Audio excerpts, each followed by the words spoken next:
कुमारं ततो जातं सेन्द्राः सह मरुद्गणाः क्षीरसंभावनार्थाय कुत्तिकाः समयोजयन् ताः क्षीरं जातमात्रस्य कृत्वा समयमुत्तमम्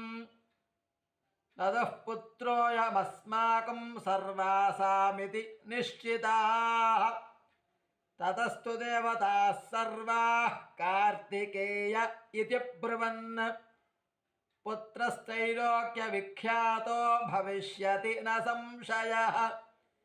तेषां तद्वचनं श्रुत्वा स्कन्दं गर्भपरिस्रवे स्नापयन् परया लक्ष्म्या दीप्यमानं यथा नलम् स्कन्द इत्यब्रुवन् देवाः स्कन्दं गर्भपरिस्रवात् कार्तिकेयं